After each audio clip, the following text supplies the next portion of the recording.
Hello and welcome to Workers' Comp Unwrapped, the podcast that simplifies workers' compensation for physicians. So let's get started. Welcome to Season 3, Episode 6 of Workers' Comp Unwrapped. I'm your host, Max. And I'm Ayesha, glad to be back. Great to have you. You bring, 15 years in the workers' comp trenches? Something like that, yeah. Seeing a fair bit. I bet. And today we're diving into something that causes more than a few headaches. Billing for vocational rehab services in workers' comp. Oh, absolutely. Look, Voc Rehab itself, incredibly important work, helping people get back on their feet, find meaningful employment after an injury. It's crucial. Right. But getting paid for doing that work, that's a whole different ballgame, isn't it?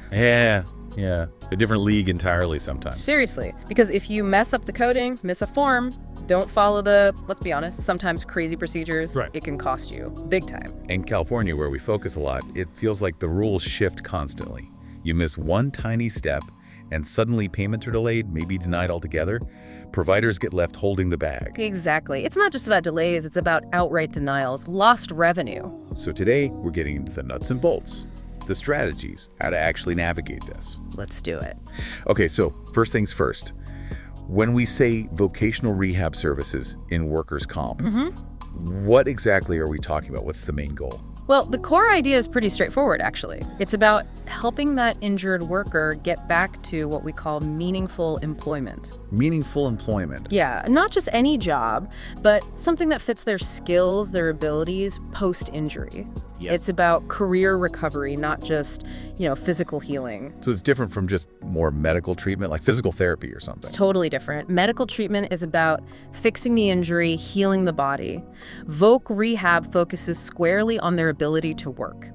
Can they go back to their old job? If not, what can they do? And what kind of services does that involve? Like, practically speaking. It covers quite a range. Things like direct help finding a job search assistance. Maybe they need new skills or to brush up on old ones, so skill development. Sometimes it's about workplace modifications, adapting the job site, and often vocational testing to figure out what new career paths might even be suitable. It's pretty comprehensive. Right, it's like building that bridge back to actually earning a living again. Makes sense. But does every injured worker get Voc Rehab? Is it automatic? That's a really important point. No, it's definitely not automatic. That's a common misunderstanding. Okay.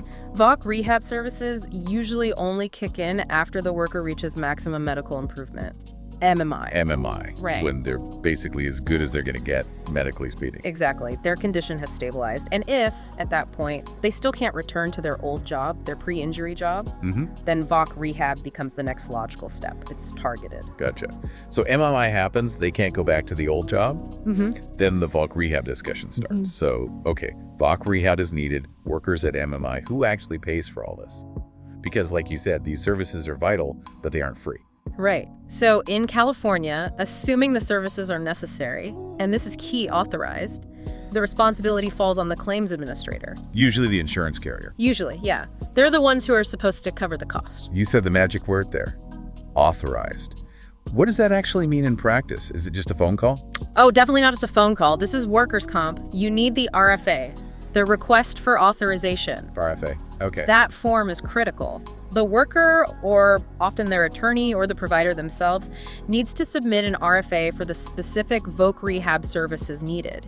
And they need to get it approved by the carrier. Before starting the service? Absolutely before. Once the carrier approves that RFA, then they're officially on the hook for payment. And what if the carrier denies it? Yeah. Or just drags their feet? There are ways to fight back. You've got dispute resolution options. First step is often an SPR, a second bill review. SPR, okay. Is that internal with the carrier? Yeah, basically asking them to take another look. If that doesn't work, you can escalate to IBR, independent bill review. IBR, that's where a neutral third party steps in. Exactly. An independent medical professional reviews the case and makes a binding decision. It takes longer, but it can be more effective for complex denials. So deciding between SPR and IBR, there's some strategy there. Definitely. SPR is faster, less formal, but you're still dealing directly with the carrier.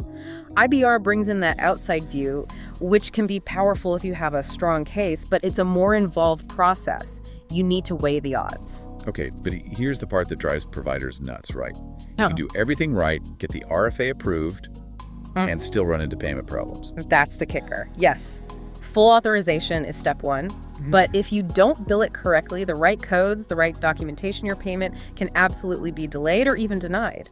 Having that approved RFA is essential, but it doesn't guarantee payment if the billing isn't perfect.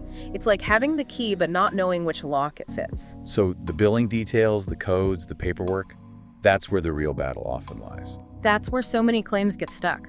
Authorization is just getting permission to play the game. Proper billing is how you actually score points and get paid. Let's dig into those details. Okay, codes. CPT codes, HCPCS codes. This feels like alphabet soup sometimes. What are the main ones providers need to know for VOC Rehab? It can feel like that. So yeah, some VOC Rehab might fall under general CPT codes like CPT 97799. That's the unlisted physical medicine or AB code. The catch-all. Exactly. But relying too much on that, that's risky. Payers are really pushing back on those general codes now. Why? What's the issue? They want specifics. They want to know exactly what service they're paying for. So you really need to use the specific HCPCS codes that's designed for vocational therapy or job assessments or whatever specific service you provided. So using 97799 might seem easier, but it just invites scrutiny or denial. Pretty much. It's a red flag. Using the wrong code or missing a required specific code is honestly one of the fastest ways to get your claim kicked back. My best advice: get the latest billing guide, the official one for California workers' comp, and live by it. Check it constantly. The codes for job placement versus skill development versus testing, they're different. You have to be precise. Assume they will check. Assume scrutiny. Got it. Okay, moving from codes back to that RFA, the request for authorization. You said get it approved before starting. Just how strict is that? Absolutely strict. Non-negotiable. If you're planning any VOC Rehab service training, placement help, evaluations, you must have that approved RFA in hand from the adjuster before you provide the service. Not just submitted, but actually approved. Approved. Confirmed. Right. Otherwise, you risk what's called a retroactive denial. You do the work, send the bill, and they say, sorry, this wasn't authorized beforehand. And then you're stuck trying to fight for payment after the fact. Which is a nightmare. I call the RFA your golden ticket. Without it, you're basically working at risk, maybe even for free. Is there ever a temptation, though? Like, the worker really needs help now. Oh, the temptation is huge. You want to help. But providing services without that prior authorization is a massive financial risk for your practice. Not just the lost revenue on that one claim. No, it can flag you for future audits, too. The carrier might start watching your authorization process much more closely on all your claims. It's just not worth the risk. Get the RFA first. Always. Okay, RFA secured, correct codes identified. Yeah. What about the paperwork that goes with the bill, the documentation? Is just listing the service enough? Definitely not. You need more than just the code. You need to submit a detailed treatment plan up front. And then, for every single session you bill for, you need clear, comprehensive progress notes. Why so much detail? What are they looking for? They want to see the connection. How does this specific session help this worker get closer to returning to meaningful employment? It's about showing the value, the necessity, the progress, not just that you spend an hour doing something. A lot of providers use EMR systems now, right? Right. Electronic medical records. Do those handle the notes sufficiently? Just click a few boxes. EMRs are great tools, absolutely, but they're only as good as the information you put in. You can't just rely on generic, auto-filled notes. Needs that human touch, that detail. It needs specifics. Your notes have to clearly align with the goals in the treatment plan you submitted. And crucially, if the plan changes, maybe the worker needs something different or more help, you need to communicate that to the adjuster. And probably get an updated RFA. Ideally, yes, especially for significant changes. Good documentation isn't just about getting paid this time, it's your legal protection later if there's ever a dispute or an audit. Think of it as risk management. Vague notes, they just invite questions and delays. What about when a worker needs like multiple things at once, say help with their resume and practice interviews and maybe some skills testing? You just lump that all together? Good question. No, don't lump them. That's another common mistake. If you're providing multiple distinct services, even in the same time frame, each one needs to be clearly listed on the bill with its own specific code. Itemize. Exactly. Itemize everything. And again, if the worker's needs evolve and you add a new type of service midstream, make sure you get authorization, probably an updated RFA for that new service specifically. Keep it clean, keep it compliant. All right, let's talk common mistakes. The things that providers do, maybe without realizing, that just kill their claims or cause massive delays. You mentioned missing authorizations as number one. Absolutely number one. It sounds so basic, like did you plug it in? Yeah. But yes, starting services before the RFA is approved, we see it constantly. It's an immediate red flag, often an immediate denial. Okay, besides the authorization fumble, what's next on the hit list? We talked codes. Using the wrong codes, for sure. Or incomplete codes, like using that general CPT 97799 when there's a perfectly good specific HCPCS code available for, say, vocational testing. That's just asking for rejection. Because the system flags it? Yeah. Or the adjuster just sees it as lazy coding? Both, probably. The automated systems might kick it out, or the human reviewer sees it and pushes back. They want specifics. So again, check the code book. Double check.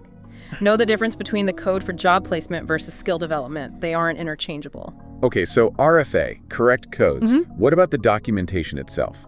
You mentioned needing detail, but what's a common failure in documentation? Inconsistency or just vagueness. The notes don't clearly connect the service provided to the goal of getting the worker back to work. Like just saying, provided job search assistant. Exactly, that's not enough. What kind of assistance? Did you review resumes? Did you identify job leads? Did you practice interview skills? How did the worker respond? Where are they in the process?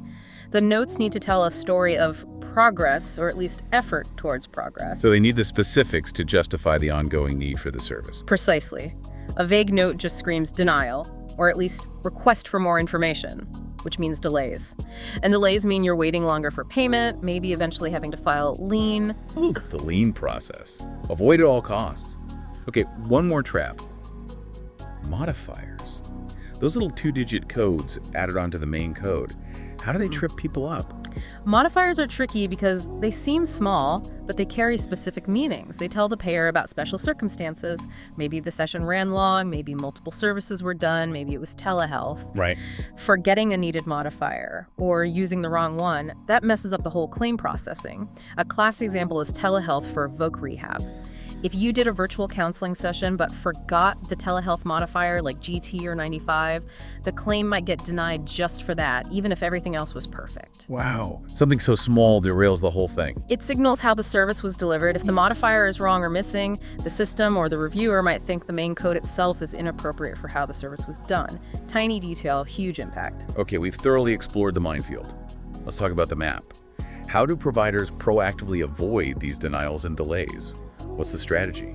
Strategy number 1, 2, and 3 is pre-authorization. I know I sound like a broken record, but seriously, do not provide services until that RFA is approved, period. RFA first, got it.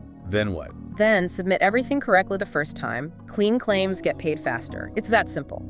Aim for perfection on the initial submission. And everything correctly means what documents specifically? It means the bill has the right patient info, the right dates, the correct specific CPTH, CPCS codes, any necessary modifiers. Okay. And it's supported by the detailed treatment plan, those comprehensive progress notes we talked about. And crucially, if you added services, an updated RFA or clear justification linked to the original one. What if you're just not sure, like about a specific code or documentation requirement? Don't guess. Call the claims adjuster before you submit. Seriously. Wow. A quick 5-minute call to clarify expectations can save you weeks or months of hassle later. Proactive communication beats reactive lien filing every single time. That makes sense. Build that relationship or at least clarity with the adjuster. But even with a perfect submission, sometimes things just sit there. Oh, they absolutely can. Which leads to the next strategy. Follow up. Don't just submit and hope. Be the squeaky wheel. Within reason. But yes, follow up regularly. Check the status. Don't let your claim get lost in the shuffle or buried on someone's desk. A polite inquiry can often get things moving again. How often should you follow up or check on things? I'd say audit your outstanding bills, especially for longer-term Voc Rehab cases, maybe every couple of weeks. Just run a report, see what's aging, and make a few calls or send a few emails. It helps you catch problems early. Okay, final strategy point. Technology. Electronic billing systems. Are they worth the investment? Oh, massively worth it, in my opinion. If you're still doing paper claims, you're making life harder for yourself. How do they help specifically with avoiding these issues? Good electronic billing systems have built-in scrubbing tools. They can automatically check for common errors, missing information, invalid codes, mismatched modifiers before you even hit send. Like a spell check for billing? Kind of, yeah. Yeah. It catches mistakes that might otherwise lead to instant rejection. Plus, they make tracking claim status much easier. You get electronic acknowledgments, status updates. It helps you stay organized and meet deadlines for appeals or resubmissions if needed. It really streamlines the whole process. Right, theory is great, but let's make this concrete. Can you share a real-world example? Maybe a case you saw recently where things went wrong with Voc Rehab billing, but then got fixed. Sure. Had one not too long ago. Provider was doing Voc Rehab for a worker, post-MMI, couldn't go back to the old job, standard situation. They were providing job placement help and some skill training. Okay, sounds straightforward. What tripped them up? A trifecta of classic errors, actually. First, they billed using a general CPT code, not the specific HCPCS code required for job placement services. Big mistake, number one. Second, the RFA. They submitted it, but it was late. It wasn't approved before they started some of the services. Mistake number two. Gobble. And third, the documentation they sent with the bill. It was pretty vague. It mentioned job placement, but didn't really detail what they did or how it was helping the worker progress. Mistake number three. Wow. So wrong code, late RFA, weak notes. That sounds like a guaranteed denial and a long lien fight. It definitely got denied initially. Huge headache for the provider. But credit to them, they didn't just give up or immediately file lien. They regrouped. How did they fix it? What were the steps? They resubmitted the claim. This time, they used the correct specific HCPCS code. Check. They included much more detailed progress notes, clearly outlining the job search activities, the worker's participation, the outcomes of each session. Check. Okay. And importantly, they addressed the RFA issue. They provided justification for why ongoing services were needed, essentially updating the rationale, and explained the circumstances around the initial late submission. They basically rebuilt the case for payment. And did it work? Did they finally get paid? Yes. After they resubmitted correctly and followed up a couple of times, persistence is key. The claim was approved and paid. That's great. But it really highlights how those initial mistakes, the coding, the timing of the RFA, the lack of detail, caused unnecessary delay and stress. Getting it right the first time would have saved them so much hassle. So wrapping this up, it sounds like Voco Rehab billing, while complex, isn't impossible. It just demands diligence, thoroughness from the start. It's exactly it. Be meticulous. Get the RFA approved first. Always. Double-check your codes against the latest guides. Write clear, detailed notes that show the value and necessity of your work. Build that solid claim package from day one. Treat every claim like it's going to be audited. Basically, yes, if you do that, you make it much harder for the payer to deny or delay. You manage the process instead of letting it manage you. And ultimately, this isn't just about bills and codes. Not at all. Remember, Voc Rehab is fundamentally about helping people rebuild their working lives after an injury. It's incredibly valuable work, and getting your billing right ensures you can keep doing that work and get compensated fairly for it. So make sure your claims reflect the quality and importance of what you do. Fantastic advice. All right, that's our deep dive for today. If you listening have questions about Voc Rehab billing, maybe a tough case you cracked, or even a horror story, send it our way. We love hearing from you. Yeah, share your experiences. And definitely tune in next time. We're tackling a really interesting and sometimes sneaky topic, silent PPOs. Ooh, silent PPOs. Why they're popping up more, and crucially, how you can protect your practice from those unexpected unfair payment cuts. It's a big one. You won't want to miss it. Looking forward to it. Thanks everyone for listening. See you next time on Workers' Comp Unwrapped. Thanks for listening to Workers' Comp Unwrapped. If you found value in today's episode, subscribe and share with fellow doctors. Stay informed and keep making a difference in your patient's care.